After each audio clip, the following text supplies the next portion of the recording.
experiencia de trabajo que, como les manifestaba el día de ayer, es una experiencia de hace ya 20 años en esta lucha por reivindicar los derechos laborales y prestacionales de los compañeros y compañeras etnoeducadores en nuestro departamento.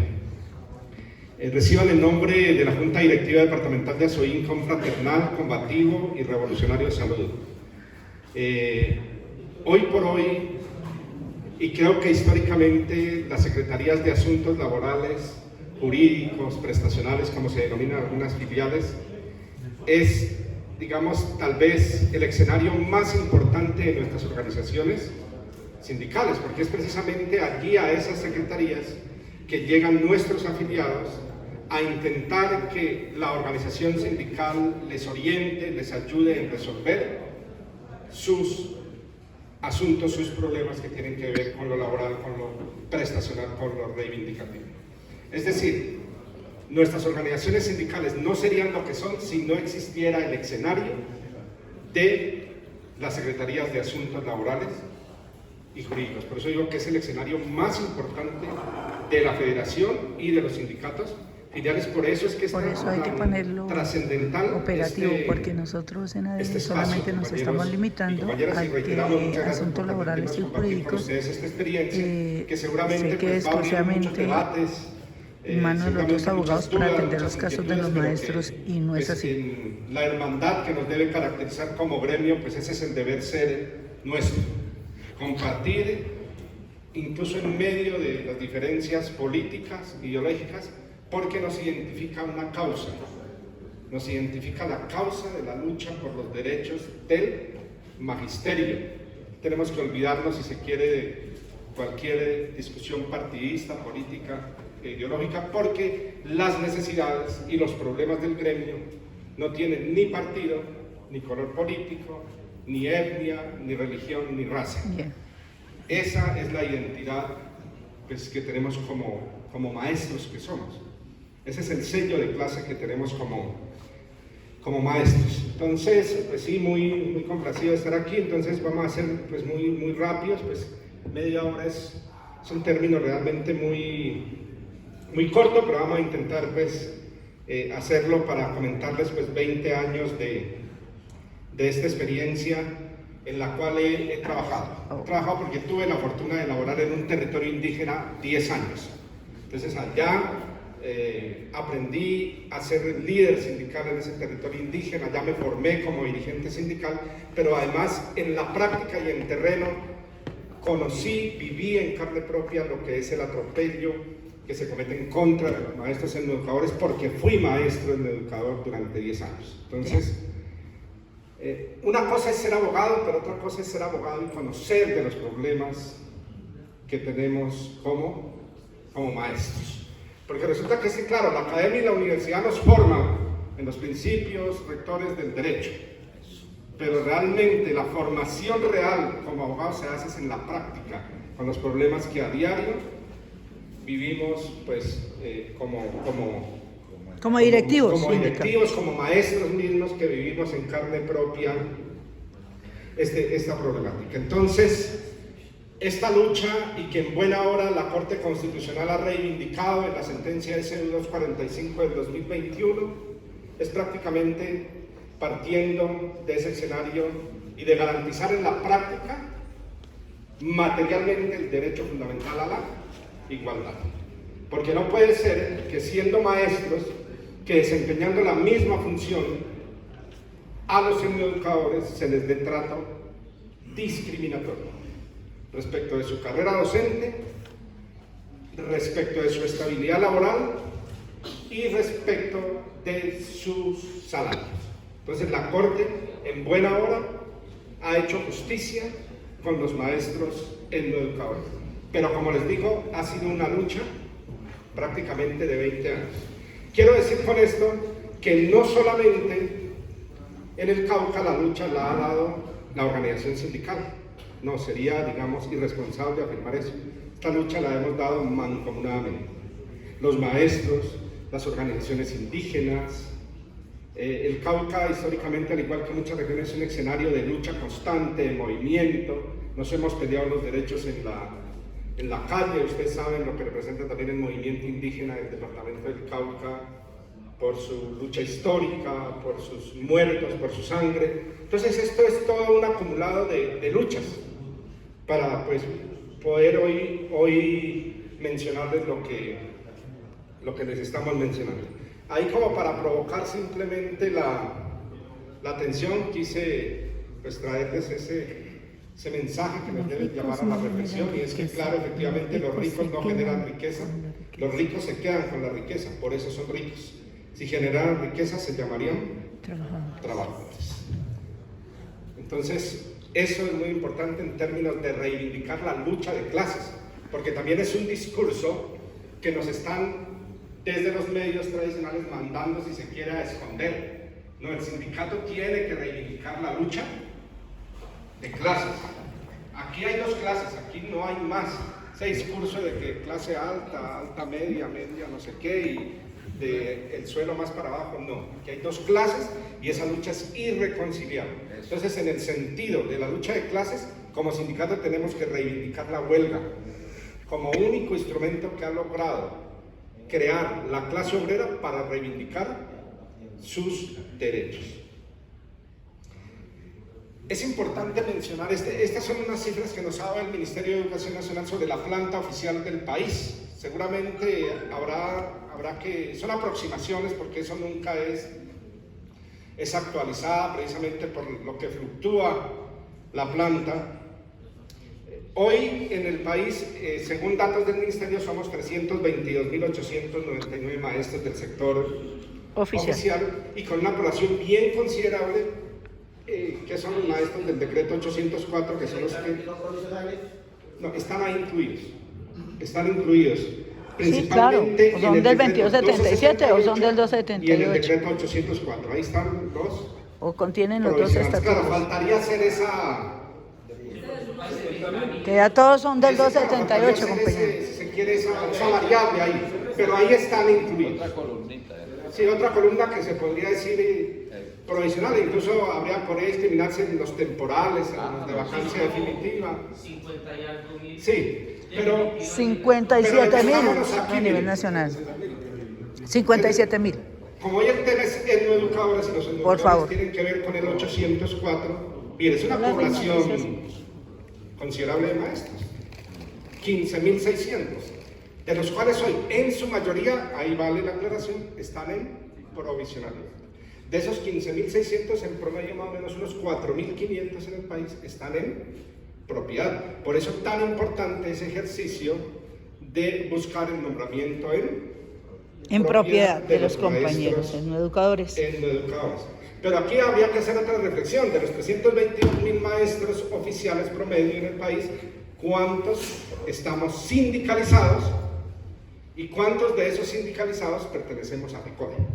Exacto. Sería bueno también hacer esa estadística, porque si revisamos seguramente vamos a encontrar que en muchos de los departamentos faltan compañeros por sindicalizarse.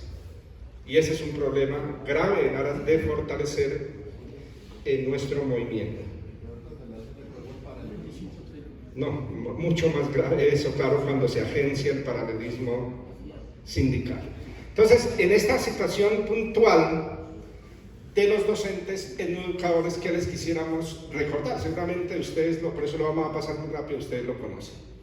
Los últimos nombramientos en el país, digamos por 804 del 95, sin mayor conflicto, se hicieron hasta el año 2003.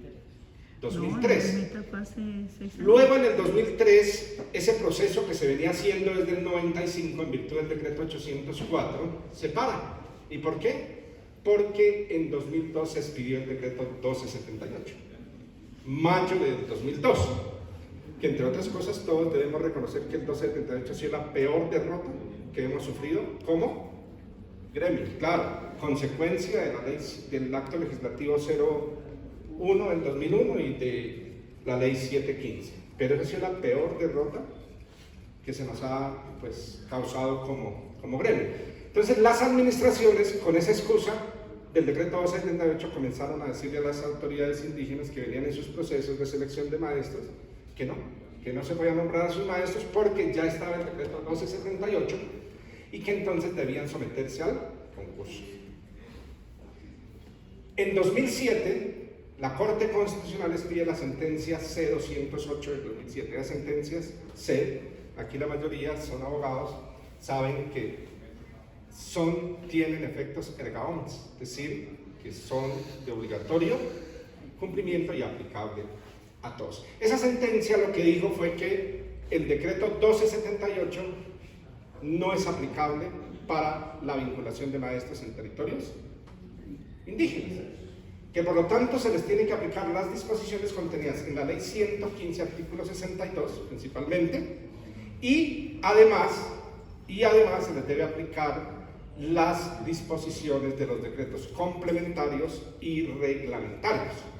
Entonces, cuando dice decreto reglamentario, claro, tenemos que irnos al 804, que es reglamentario de la ley 115. Pero aquí hay otro análisis jurídico que empezamos a hacer nosotros desde allá, desde el 2007. Cuando la sentencia dice, aplíquele a los maestros e educadores los decretos complementarios, resulta que desde el punto de vista jurídico el 2277 es complementario a la ley 115. Precisamente es complementario porque el decreto 2277 surge, pues imagínense, 16 años antes de la ley 115, entonces se constituye en una norma complementaria, aunque la sentencia no lo dice taxativo, no dice aplíquele a los maestros el decreto 2277, dice aplíquele los decretos complementarios. Entonces nosotros en una interpretación jurídica, leyendo entre líneas la sentencia, comenzamos a proponer que a los maestros no solo había que nombrarlos en propiedad, sino que había que inscribirlos en el escalafón 2277, dado que la Corte ya había dicho que el 1278 no era aplicable. Era aplicable. Entonces nosotros comenzamos a soñar en revivir el Estatuto 2277, al menos para los docentes en los educadores. Eso lo veíamos como una utopía. Y claro, políticamente era una lucha muy importante, porque es que miren lo que ha sucedido hoy. ¿Cuánto duró vigente en términos, si se quiere, de aplicabilidad el 2277? Una lucha histórica del magisterio, del 72 al 79. Lo conquistamos en el 79, pero nos duró vigente solo hasta el 2002. 23 años. Y hoy ya ¿cuánto lleva el 1278? 21 años. Ya casi estamos para celebrarles cumpleaños ahí a la par. Por eso es que cobra vital importancia hoy la propuesta de nuestra federación del estatuto docente. Ya no podría ser único, porque pues, nos vamos a dar cuenta que va a haber un estatuto indígena, un estatuto afro, pero sí un estatuto que reivindique principalmente el decreto 2277. Entonces nosotros, con esa sentencia como organización sindical, en primer lugar se orienta que hay que trabajar con las autoridades indígenas, porque ahí se requiere un previo aval de las autoridades, una asamblea comunitaria, unas firmas, un aval de la autoridad, y que la autoridad sea la que solicite el nombramiento en propiedad. A mí me parece que hay un procedimiento errado en algunas filiales, porque lo que comentaban algunos compañeros es que es el sindicato el que está pidiendo el nombramiento en propiedad de los maestros. Los sindicatos no están facultados. Es la autoridad indígena previa al procedimiento establecido en el decreto 804. Luego, el 10 de octubre de 2008, allá tenemos una estructura sindical que se llama Subcomité Sindical, que es una estructura un poco más pequeña que las subdirectivas. Yo era el presidente de ese subcomité allá en 2008, en el municipio de en el lugar indígena de Huachicono, e iniciamos todo este trabajo para que en virtud de la sentencia C-208 se avanzara en el nombramiento en propiedad de 125 maestros provisionales en educadores que éramos en todo el pueblo Yanacono. Ese proceso avanzó y luego la Corte en 2011 nos dio la razón. Porque cuando la autoridad indígena de Jaquiona solicitó el nombramiento en propiedad de sus maestros, ¿qué le dijo a la administración? Lo mismo que había dicho desde hacía 8 años. Oiga, no, yo no puedo nombrar a los maestros porque es que se tienen que someter al concurso. Ya está el 1278. se tuteló y los jueces en Popayán, en primera y segunda instancia, negaron el nombramiento. Entonces solicitamos la revisión en la Corte Constitucional y la Corte Constitucional en la sentencia T907 del 2011 revoca las decisiones de primera y segunda instancia de los jueces de Popayán y ordena a la administración nombrar a los primeros 19 docentes del resguardo, en educadores del resguardo indígena de Caquiona. Después de que nos habían dicho 8 años que no. Por eso acá, en esta lucha, compañeros, hay que resistir, ¿Los nombran con qué estatuto? insistir, persistir y no 76. desistir. Son 20 años, insisto.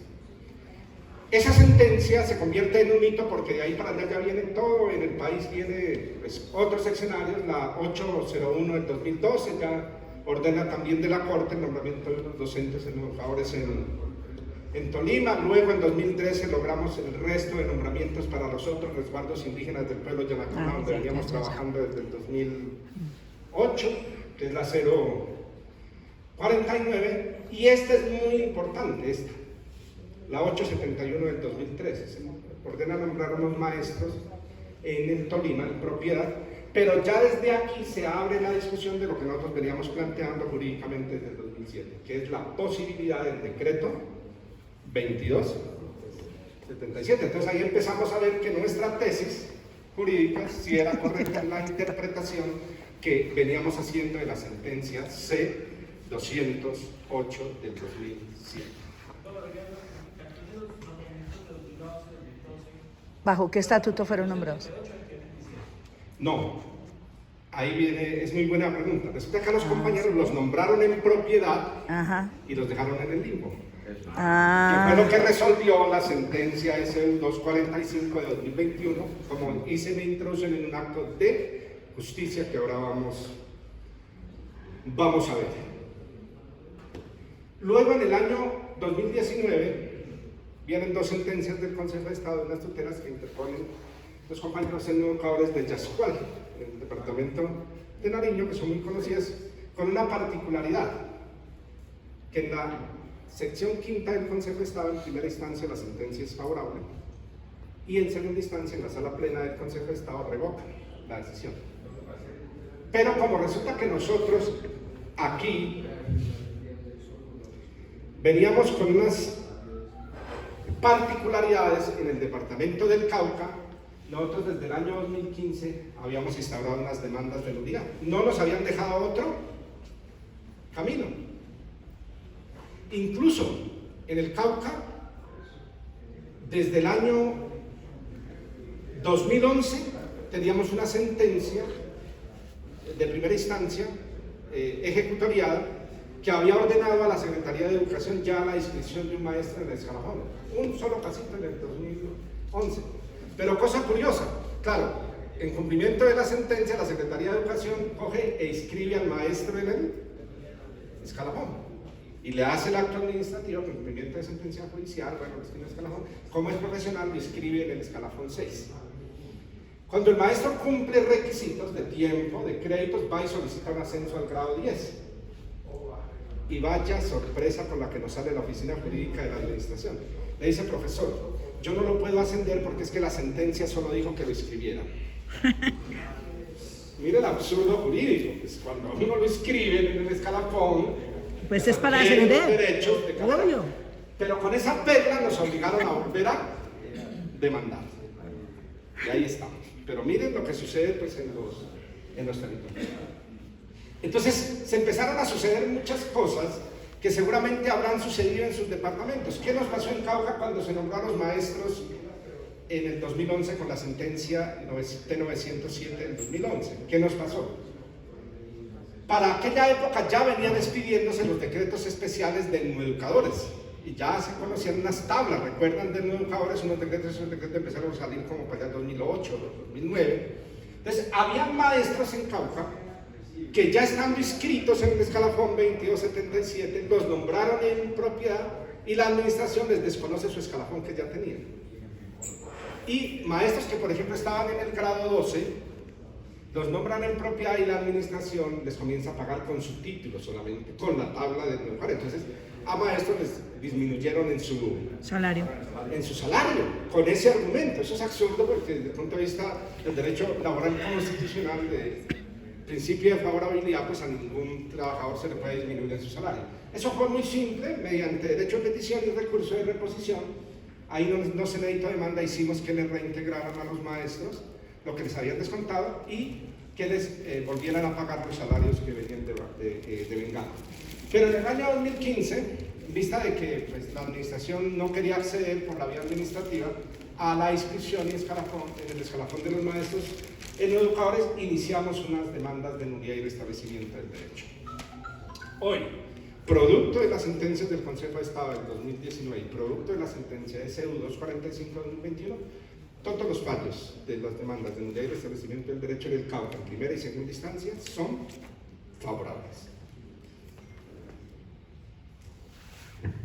También, eso era para inscripción, pero igual sucedió con aquellos, como les contaba, que ya estaban inscritos, porque tenemos muchos casos en los departamentos que hay maestros que lograron inscribirse en el escalafón. Recuerden que la inscripción en el escalafón 2277, antes del 278, era muy simple, era ir con el título a la Secretaría de Educación, incluso sin estar laborando, y lo inscribían en el escalafón. Igual también en ese proceso del respeto al 2277, a quienes ya están inscritos, también hoy todos los fallos son favorables.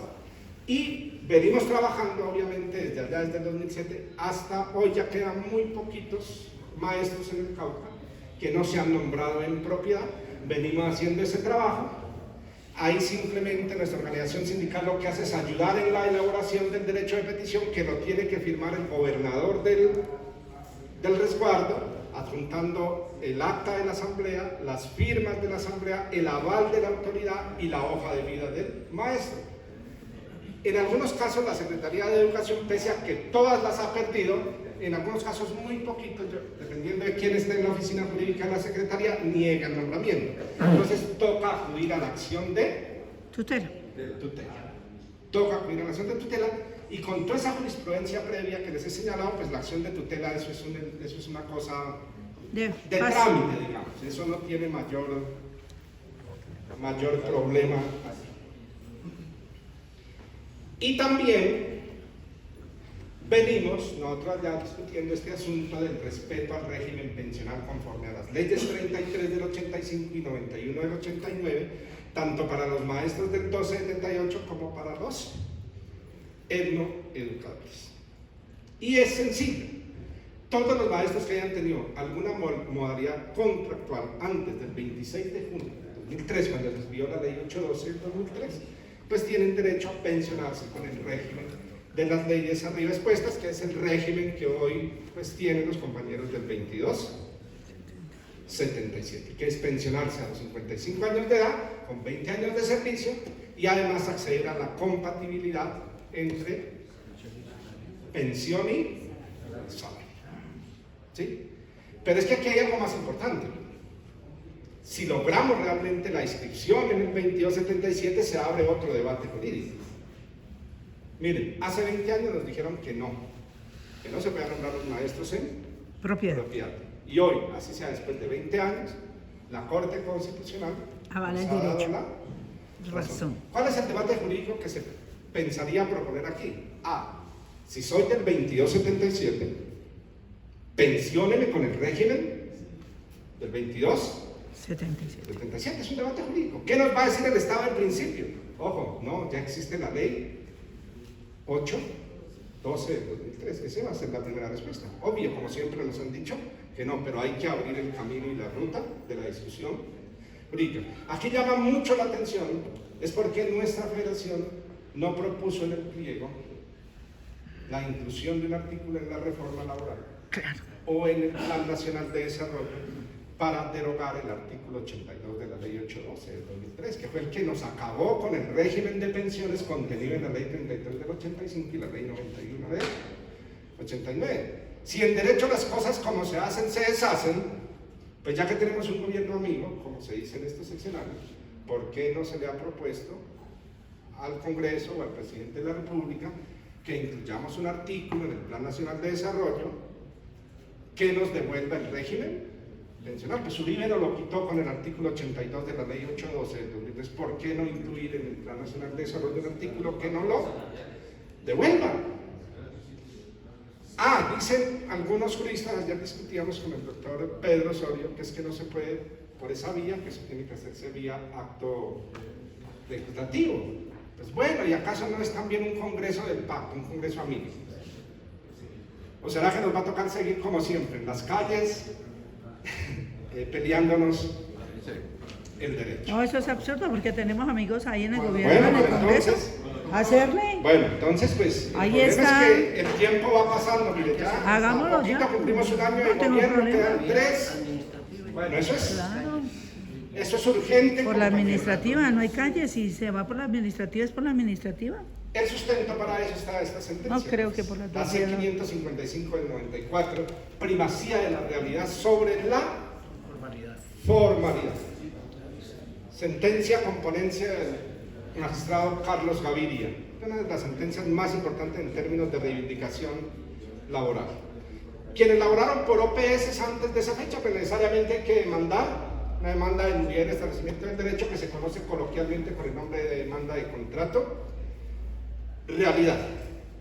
En últimas, ¿cuál es el resumen de esa sentencia, compañero y compañeras? Las sentencias de constitucionalidad, pues como todos sabemos, son muy ladrillo, ¿no? Porque son una cosa... Pero en últimas, lo que la sentencia dice es, aquellos maestros que los nombraron por OPS, las entidades, municipios, departamentos, lo que hicieron fue, bajo esas OPS, esconder una verdadera relación Laboral, de hecho. laboral para evitar el pago de Cesantía. seguridad social. Ajá. De prestaciones. El problema de eso es que como ya han pasado tantos años de esas OPS, pues muchos derechos laborales prescribieron, porque hay derechos laborales que Prescriben. prescriben, cesantías, este tema de caja de compensación, todos esos temas prescriben. El único tema que no prescribe, para fortuna nuestra, es el tema de la Pensión. ¿sí? Ese tiene, digamos, otra, digamos, naturaleza jurídica. Entonces, ¿qué fue lo que pasó? ¿Qué fue lo que esa sentencia es muy importante? Porque ¿qué fue lo que dijo el doctor Carlos Gaviria en esa ponencia, de esa sentencia? Ojo, los maestros, en el desarrollo de sus funciones, cumplen los 3 requisitos básicos para una verdadera relación laboral. Primero, cumplen horario. 2, subordinados. salario. Y son 3, subordinados. son subordinados. Sí. ¿Sí? Así. Entonces cumplen las 3 condiciones básicas del contrato laboral, y por eso es que todas esas demandas también son básicamente de trámite, porque ahí no hay lugar a que los jueces se aparten de este precedente. No hay lugar. Deja sentencia. No hay lugar. Bien. Aquí para el análisis, profe. Hoy se discuten todos estos asuntos en la política laboral indígena, se los vamos a dejar a manera simplemente de provocación ahí. Hay que discutir al interior de los territorios indígenas el tema de los derechos adquiridos, que está contenido en el artículo 53 de la Constitución. Y hay un gran problema hoy, y es que la materialización del decreto 1953 del 2014 requiere varias cosas. Primero, que se resuelvan las demandas de inconstitucionalidad que todavía siguen digamos, interponiéndose en curso respecto de este decreto. Definir las entidades territoriales indígenas. Miren, la Constitución Política en el artículo 329 ordenó al Congreso que debía reglamentar el asunto de la creación de las entidades territoriales indígenas. Desde 1991. El Congreso no lo ha hecho. Es un tema que hoy impide materializar en la práctica el decreto 1953, es que todavía no se han creado las entidades territoriales indígenas para que se semejen a las otras entidades territoriales, municipios, departamentos. Hay un tema muy grave en el Cauca, que es el tema de linderos. Esa es una pelea tenaz por territorio. No sé si suceda en sus territorios. Hay que seguir insistiendo desde la organización sindical, garantizar derechos laborales y prestacionales, y principalmente el derecho de asociación y libertad sindical. En algún borrador que circuló hace un año o 2 respecto de la política laboral indígena, taxativamente prohibían a los maestros afiliarse a las organizaciones sindicales. Ese debate nosotros lo dimos en Cauca y efectivamente ese texto obviamente lo quitaron de ahí porque cuando le hicieron el control de constitucionalidad al decreto, pues eso se iba a caer por su propio peso. Una norma no puede contener articulados que prohíban, por ejemplo, el derecho a asociación y libertad sindical, siendo que este es un derecho reconocido por los convenios incluso internacionales. Y hay otro problema también, y es que políticamente el Estado ceda el control de la administración del sistema educativo. Mire, esta es una tesis personal que yo tengo, no es de mi organización sindical, pero la tesis es la siguiente: el Estado es el Estado independientemente de quién esté en el gobierno, y nuestro Estado sigue siendo capitalista, sigue siendo neoliberal. Simplemente se los dejo ahí para la reflexión. El Estado es el Estado independientemente de quién esté en el gobierno. Por eso es que hay que reivindicar la lucha de clases. ¿Qué aspectos son cruciales hoy por definir en el tema de la educación indígena? ¿Quién asume el pasivo pensional y prestacional? Los compañeros del Ejecutivo siempre en varias juntas, en varias reuniones nos informan de ese hueco fiscal que hoy tiene el Fondo de Prestaciones Sociales del Magisterio. Yo estimaría que eso hoy debe estar por arriba de los 100 billones de pesos. O sea, el fondo nuestro es un fondo sin fondos, para ser más precisos. Pues de ahí por eso la mora seguramente en el pago de las prestaciones. Habría que hacer un cálculo actuarial para cuando le entreguen la administración de la educación a los territorios indígenas, ¿a cuánto corresponde ese pasivo pensional y prestacional? Que no vaya a ser que cuando el maestro educador se pensione y vaya por su pensión allá a la entidad territorial indígena, pues digan que es que no hay cómo reconocerle su pensión. Iniciamos a las 8:30. No, iniciamos a las 8:30, yo creo que faltan unos 7 minutos. No, tranquilos, por el tiempo yo soy juicioso. Si no terminamos, pues dejamos ahí, no hay problema. Pero la asamblea vota que le concede el tiempo. No es preocupe que eso lo sometemos aquí. No hay problema. Con el respeto. Bueno, entonces, claro, no se discutió muy a profundidad el tema del preescolar de 3 grados en la política laboral indígena y la política educativa indígena. No se ha discutido muy bien el tema de la inclusión de los niños con necesidades educativas especiales. Sí. especiales. ¿Qué resguardo asumiría la administración de la educación? Porque recuerden que en el decreto 1953 hay una condición, y es que para administrar la educación se requieren 8.000 estudiantes. Y yo creería que hoy ningún resguardo tiene 8.000 estudiantes, les tocaría asociarse con otros, pero ahí viene otra discusión: ¿quién asume la administración de eso? Porque son recursos, ¿no? El tema de la asimilación al estatuto docente indígena, ¿cómo sería? Que va en camino. Sí, eso faltaría. ¿Cómo quedaría establecido el régimen pensional y prestacional? Ahí hemos hecho varias propuestas. Ahí hemos hecho varias. Esta se las voy a poner ahí en el grupo, para que la tengan, no hay problema. Sí. ¿Qué propuestas hemos hecho nosotros que tal vez puedan servir para ustedes, compañeros? Un periodo de transición para definir la planta de personal en cada territorio indígena. Pues que las autoridades en el marco de su autonomía definan cuál es la planta de personal que debe quedarse ahí. A los compañeros que no, pues que les permitan reubicarse en otro territorio. Crear instituciones educativas en los territorios donde incluso por situaciones del conflicto mismo muchas comunidades han tenido que desplazarse.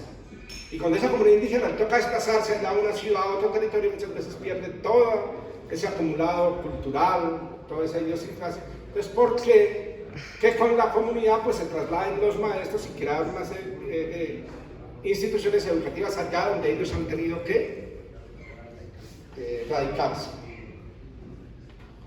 ¿Qué alcances tiene la sentencia de SEDU 245 de 2021, que es en lo que ha concluido, digamos, toda esta lucha ya de 20 años. 20 años. Lo primero que hace la sentencia de manera clara es proteger el derecho a la educación, claro, del principio de los docentes del resguardo de Yasuá. Y adopta todas unas medidas adicionales para avanzar en la garantía real y efectiva de ese derecho. Ese amparo, principalmente respecto de los maestros, lo que dice es, miren, lo que nosotros veníamos planteando desde el 2007. Dice que a los educadores de este resguardo se les debe aplicar las normas correspondientes al decreto 2277 del 79 y su modificación, que es el decreto 85 del 81, y así como la ley 115 del 94 y el decreto 804. Pero además, ¿qué le dijo al Ministerio de Educación? Oiga, establezca un sistema transitorio de equivalencias.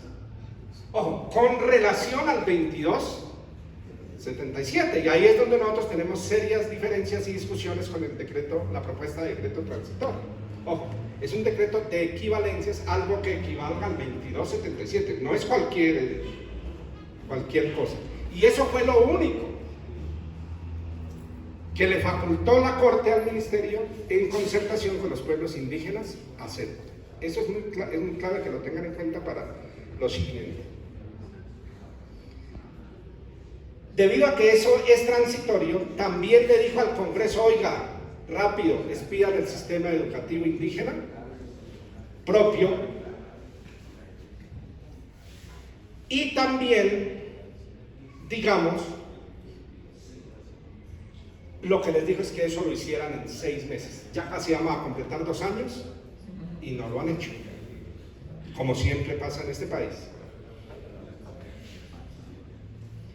Sobre el cumplimiento de esa sentencia, el Ministerio, ¿qué ha hecho? Dice que están haciendo, y eso es lo que nos dicen particularmente, dice que están haciendo un análisis jurisprudencial. Eso no amerita análisis jurisprudencial. Las sentencias de constitucionalidad y de unificación son de obligatorio cumplimiento. ¿Qué análisis tienen que hacer si hay unas órdenes claras? En la sentencia hay 2 ordenamientos, para el Ministerio y el Congreso 1 y 1, y 2 ordenamientos para las entidades territoriales. Es decir, al Ministerio le dice establezca un sistema de equivalencias transitorio, y al Congreso le dice expida la norma 6. Y a las secretarías de educación, en el ordenamiento 3 y 6 de la sentencia, les dicen, inscriban y asciendan transitoriamente a los maestros en el 2277. O sea, ¿qué cosa no se entiende de eso?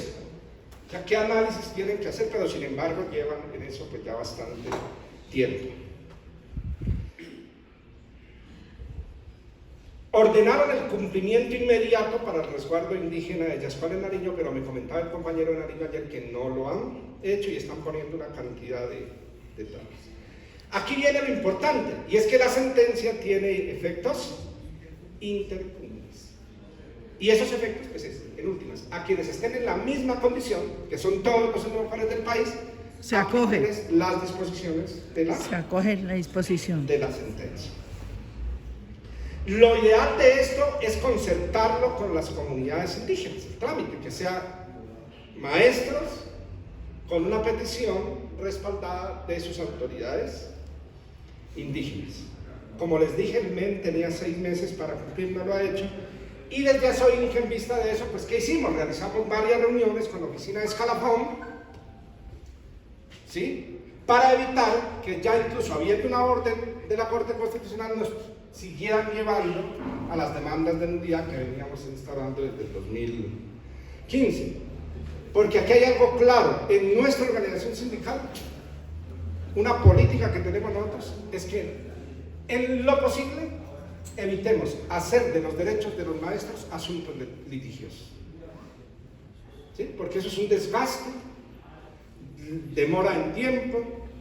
Mira, existe una figura en el derecho administrativo que es la extensión de la jurisprudencia. Hay que revisar el Código de Procedimiento Administrativo. Si ya hay unas sentencias de unificación, pues hay una figura que se llama solicitar la extensión de la jurisprudencia y nos evitamos pues todo ese rol. La Secretaría de Educación solicitó un concepto al Ministerio y el concepto es, oiga, la sentencia es clara. A nosotros nos dio unas órdenes y a ustedes otras. Ustedes cumplen las de ustedes, que nosotros cumplimos las nuestras, y en ese escenario fue que logramos, compañeros, ya que a 110 compañeros de los 1.200, ahí vamos, los inscribieran y ya los estén ascendiendo. Ayer en el grupo les compartía un ejemplo de una resolución de inscripción en el escalafón y la otra de ascenso del mismo maestro. Lo escribieron en el grado 8 y luego, como tenía tiempo de servicio y créditos, le acaban de hacer un ascenso al grado 12. Ahí se los puse en el grupo pues para que se den cuenta. Esto pues es simplemente para demostrar la obligatoriedad del cumplimiento de las sentencias de unificación y más en este caso, en esta sentencia de SB245-2021, a quien la Corte le asignó los efectos intercomunes, que son la excepción al efecto interpartes. Eso es muy importante. Y aquí algo importante. El alto tribunal ha dicho que se constituye de obligatoria observancia, por los ciudadanos, los servidores públicos y operadores judiciales. Eso no es si quiere, le toca, porque si no incurre en la conducta disciplinable, incluso penal, de desacato, ¿sí? Que puede constituirse en un fraude a resolución judicial, incluso en un prevaricato por omisión. Entonces, cabe aquí, por ejemplo, para los compañeros de Córdoba que ya tienen una sentencia, dos caminos, o no, uno más expedito. Uno más expedito, que sería instaurar el incidente de desacato. Y el incidente de desacato se instaura ante el juzgado que dictó el fallo de primera instancia, porque esa sentencia de Córdoba ya es en revisión de la Corte. Ese sería el mecanismo jurídico ahí para lograr que en Córdoba pues se haga pues efectivo la inscripción y el ascenso de los maestros. Aquí simplemente les quiero mostrar de manera, porque es que ya nos hemos olvidado cómo es el sistema de inscripción y ascenso del 2277, ¿no? Que ya pues nos lo quitaron hace tantos años, pues ya ni nos acordamos de eso. Simplemente a manera de recordatorio, pues. ¿Quiénes se inscriben en el grado 1 y qué requisitos y cómo se logran los ascensos y hasta qué grado logran ascender? Esto se los voy a poner, simplemente es eso. ¿Quiénes en el grado 2? ¿Quiénes en el grado 4? ¿Qué requisitos, tiempo, créditos y hasta dónde pueden ascender? En el grado 5 los técnicos en educación y el tecnólogo también ahí. En el grado 6 se inscribe el profesional universitario y el licenciado se inscribe en el grado séptimo. Simplemente a manera de recordación. Muy bien. Aquí, en estas condiciones laborales dignas y justas para los docentes educadores, hay un sustento constitucional muy importante que debemos tener en cuenta. Y es la protección de los derechos fundamentales a la igualdad y a la remuneración laboral justa de los educadores nombrados en propiedad. Por eso es que es importante avanzar en el nombramiento en propiedad, porque la sentencia SB245-2021 olvidaba recordarles que solo aplica para docentes nombrados en propiedad. Eso es importante considerarlo. ¿Qué otro derecho desde el punto de vista constitucional? El derecho a gozar de condiciones de trabajo equivalentes a las de los demás docentes al servicio del Estado. Estos derechos pues fueron amparados precisamente en esa sentencia, además que tiene los efectos intercomunes, pero aquí es muy importante resaltar que es discriminatorio que no les sea permitido ingresar y ascender en el escalafón a los docentes educadores. ¿Qué hacer? ¿Qué hacer, compañeros? Y con esto ya terminamos. Primero, hay que interponer una reclamación administrativa, que es lo que conocemos comúnmente como un derecho de petición. Nosotros les podemos, como es un caso igual a todos, ahí podemos trabajar con minutas. Nosotros les podríamos dar una minuta y ustedes la adaptan en los territorios. En los territorios.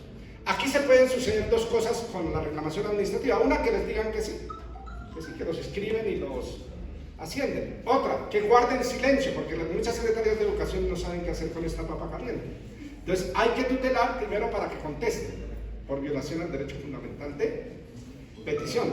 Y si dicen que no, entonces hay dos caminos. Una, interponer un incidente de desacato frente a la sentencia SU 245 de 2021, un incidente de desacato porque hay una orden judicial, y ese incidente tocaría tramitarlo en la tutela de primera instancia, en la sección segunda del Consejo de Estado, que fue donde se tramitó la tutela de primera instancia del resguardo indígena de Yascual. Ese es el primer escenario. Y el segundo escenario es, nos dicen que no, entonces nos vamos a interponer una acción de tutela, aparte, autónoma.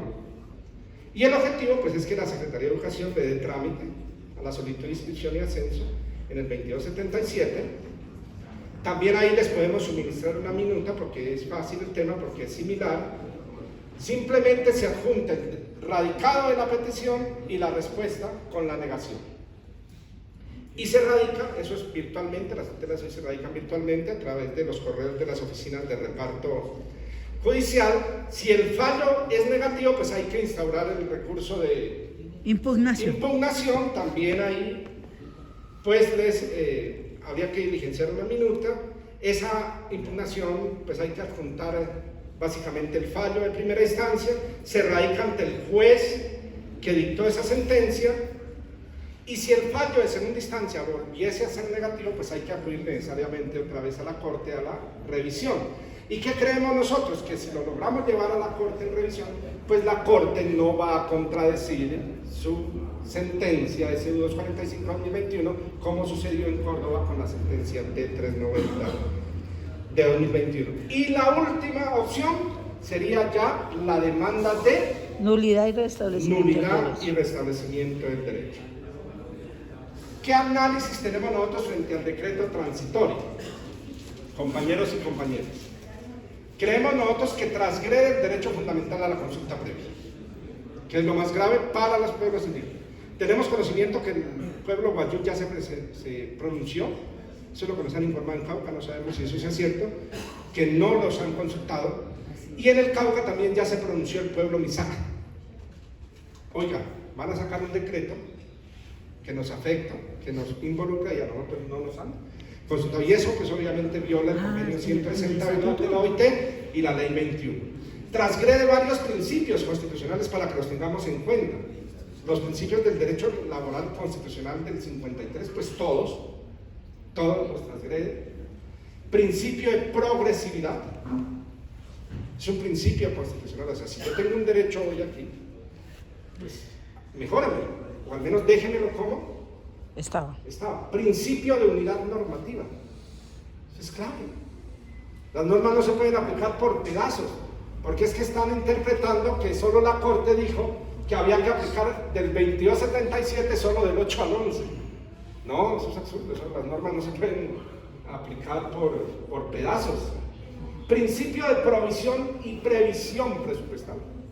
Porque claro, en ese sistema que ellos de equivalencias que plantean ahí, de siembra, de germinación, de maduración, de cosecha, lo primero es, bueno, ¿cómo materializar eso en la práctica? Pero ¿con qué presupuesto yo voy a pagar los salarios que ahí están proponiendo?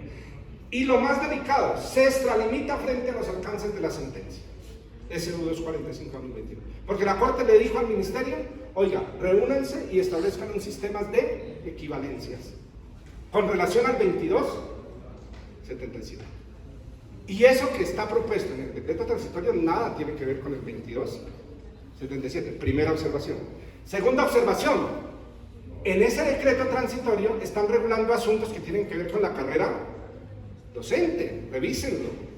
Están regulando asuntos que tienen que ver con el ingreso, con la permanencia, con la destitución, con el retiro, con el ascenso.